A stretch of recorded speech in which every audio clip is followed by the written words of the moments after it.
Bottom up to infinity. असं म्हटलं जातं की you cannot catch your on image.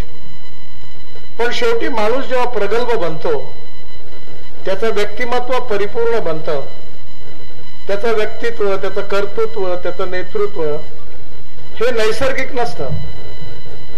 ज्याप्रमाणे एखादा मूर्तिकार एखाद्या दगडाला घेऊन अनेक वर्ष मेहनत करून त्याच्यावर परिश्रमाने त्याला आकार देतो, त्यातून परमेश्वर तयार होतो, तसं माणसाच्या जीवनामध्ये देखील संस्काराच्या रूपाने शिक्षणाच्या माध्यमातून जे संस्कार होतात, त्या संस्काराच्या माध्यमातून व्यक्तित्व, त्याचं कर्तृत्व, त्याचं नेतृत्व तयार होतं.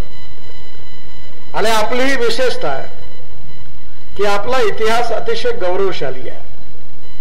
इतिहास, संस्कृती आणि विरासत याचा जो ठेवा आपल्याला मिळाला तो परिपूर्ण आहे. आणि आपल्याला तर पश्चिम विदर्भात अमरावतीला संत गाडगे महाराज, विशेषतः आपले संत गुलाबराव महाराज, तुकडोजी महाराज, गजानन महाराज या सगळ्यांच्या माध्यमातून लोकप्रबोधनाची चळवळ या भागामध्ये आपण सगळ्यांनी जवळून बघितली आहे. आणि या लोकप्रबोधनाच्या चळवळीमधून झालेल्या संस्कारातून त्याचा परिणाम किती आहे तो आपण बघितलेला आहे.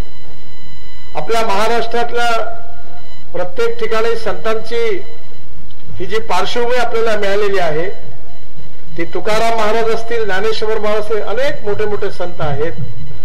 त्यांच्या व्यक्तित्वाचा, कर्तृत्वाचा आणि विचारांचा ठसा त्या ठिकाणी निर्माण झालेला आहे. मला अनुभव आहे की मी ज्यावेळी चंद्रपूर जिल्हा आणि गडचिरोली जिल्ह्यातल्या कोपऱ्यातल्या लहानशा गावात पोहोचलो, तेव्हा त्या ठिकाणी गुरुदेव सेवा मंडळाचं आणि तुकडोजी महाराजांचा विचार त्या ठिकाणी पोहोचला. म्हणजे छोट्या छोट्या शब्दातून या संतांनी आमचं प्रबोधन केलं. जी गोष्ट लक्षात येण्याकरता आम्हाला मोठं पुस्तक वाचायची गरज आहे, तो विचार एका लहानशा विचारातून या संतांनी मांडला. आणि म्हणून त्या विचारामधून आपला समाज समृद्ध आणि संपन्न झाला. आणि मग पंजाबराव देशमुख, भाऊसाहेब देशमुखांचं हे कार्य शिक्षण क्षेत्रामधलं आपण कधीच विसरू शकत नाही.